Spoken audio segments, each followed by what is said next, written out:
Sesko is out injured and will probably miss the next 3 or 4 Manchester United games. Is this an opportunity for Joshua Zirkzee, or does Ruben Amorim have other plans?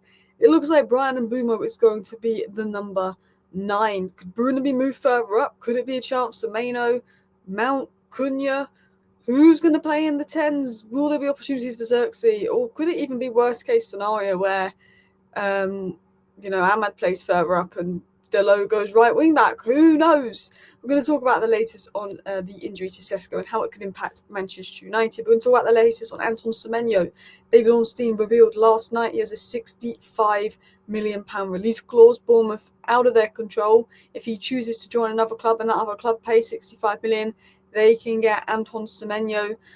We also know in regards to Semenyo that release clause will go down in price in the summer. So maybe January is Bournemouth's best time to cash in on Semenyo. What we know about Semenyo is Amorim's had dinner with the player. Amorim's assessed the player's character. Amorim has spoken to the player. And all of Amorim's sort of secret Semenyo plans have been revealed. So could Manchester United go back in for Semenyo? Could Amorim's dinner with Semenyo in the summer have done the job to convince the player to choose us? Because £65 million for Semenyo is looking like a good deal. Joel Gomez is open to a Manchester United move, as reported yesterday.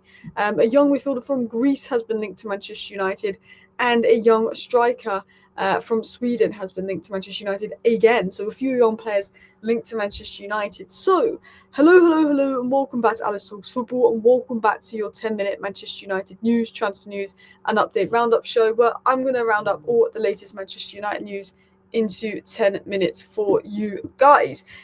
Funny enough, and I've not included it in today's video because we just know that it's absolute BS. But I was reading some of the news reports this morning in and around Manchester United, and I read somewhere that we were preparing a €200 million offer for Vinicius Jr. Obviously, we're not. Man United, gone are the days where United are going to spend that kind of money on a player. But we're not. I just made me laugh. Just made me laugh that there's actually reports coming out saying we're going to spend 200 million on Vinny, like nuts.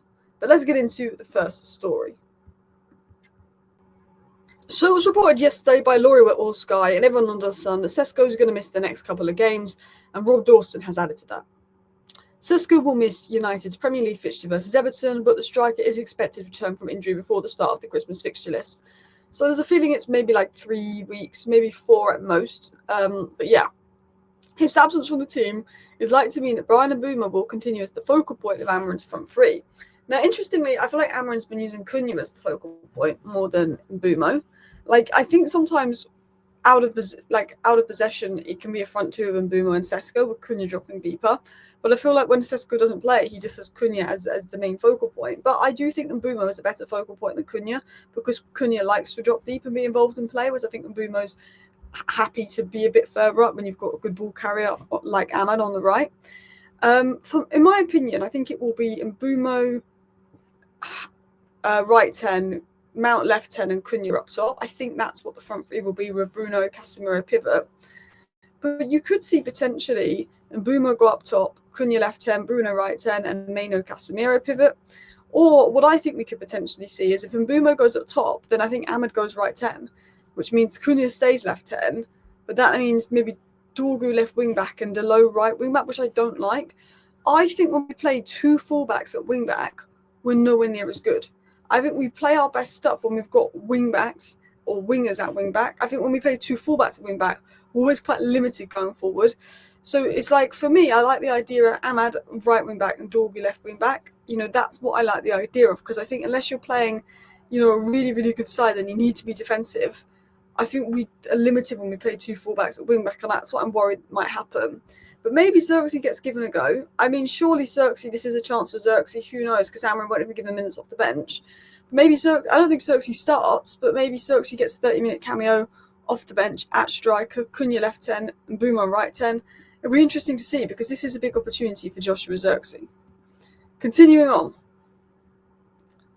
So, January could be Bournemouth's best time to sell Anton Semenyo.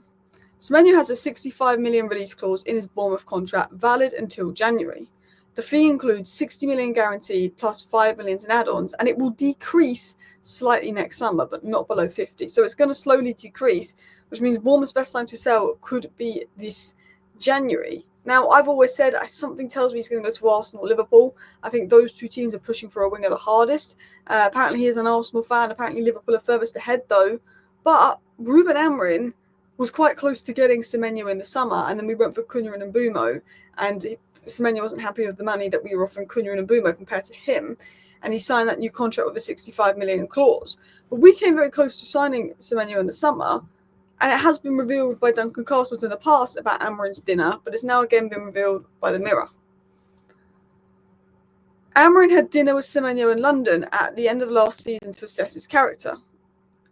Barada and Wilcox are also said to have held talks with Bournemouth, with United willing to pay 55 million.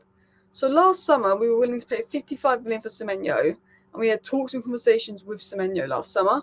But United didn't want to pay over a certain fee and weren't willing to give Semenyo over a certain wage package, and then Semenyo went and signed a new deal. But Amorim had dinner with Semenyo. Amorim was chatting with Semenyo. Amorim had a plan to chat up Semenyo, and I think Amorim's sort of secret plan with all the players that we've signed is to chat them up, to get them convinced on the project so that they reject other clubs for us. That's what's happened in the past. And with Baleba, we didn't get Baleba, but we chatted him up, and he's expected to reject other clubs for us in the summer if we go back in for him in the summer. He's made it quite clear he wants United. You know, when Mbeumo had Tottenham offering more, but Man United chatted up Mbeumo and he said he only wants United. We chatted up Cunha, he only wants United. Us and Newcastle chatted up Sesko, but we convinced him on United. Maybe Ruben Amorim and Ineos are trying to convince Semenyo or Man United. Like, I don't know if Semenyo will choose us because Liverpool are there, Arsenal are there. He is an Arsenal fan. But we've had dinner with Semenyo. We've had conversations with Semenyo. I think Ineos are chatting up Semenyo. I think they were chatting him up for potentially the next window. Because Man United don't have dinner with players. Ruben Amorim doesn't have dinner with a player unless he really wants him. And Man United don't make bids for a player unless they're interested. And I think Man United will hear of the Semenyo 65 million release clause. And even though we've currently got one game a week and we signed Mbeumo and we signed Cunha, I think we'll be looking at Semenyo because he can play left wing back and he can play left 10. The question is the competition. Continuing on into the next story, Wolves midfielder João Gomez is open to joining Manchester United. A fee of 44 million is seen as enough to prize him away from the Molineux in January. I actually covered this yesterday, but I've always thought, I don't think Wolves are going to sell. Rob Edwards has come in. They'll do anything to stay up. I don't think they're going to sell. João Gomez is very important. It's now been said that because Gomez wants to move, and if Man United did offer 44 million, Wolves would just cash in on that. Even though he's important and they need him to maybe stay up, even though Rod Edwards has come in, there's talk that Wolves could be tempted into cashing in on João Gomez. And while I think Elliot Anderson and Baleba are Man United's priority, it's not realistic to get them in January, whereas João Gomez feels a lot more realistic in January. And I think if United are going to go for a midfielder in January, it's got João Gomez or Conor Gallagher written all over it. Talking of young midfielders, reports are coming out from Greece, Lianas Kostas, that United and Brighton are keeping tabs on 18-year-old Olympiacos midfielder Christos Mouzakitis. I'm sorry if I said that wrong, ahead of the January window. Us and Brighton both looking at a young 18-year-old Olympiacos midfielder. And Borussia Dortmund are interested in signing Kevin Feiling, who plays for AIK Solana. And the promising 16-year-old is also attracting interest from Stuttgart and United. The club has set its release clause to €8 million, about £6 million, with potential sell-on clause. United have contracted his entourage, and it's claimed that the Premier League side are the first to approach the Sweden under-18s camp to begin negotiations. Now, that was come out from Africa Foot. United have obviously made negotiations or made contact with Kevin Feiling's camp about potential negotiations for a move. So that could be one to watch. But some sources are saying we're not going for Kevin Feiling, we're not interested. It's just agent talk. Other sources are saying keep an eye on it. That is all your latest Manchester United news roundup in 9 minutes. Thank you for watching. Bye.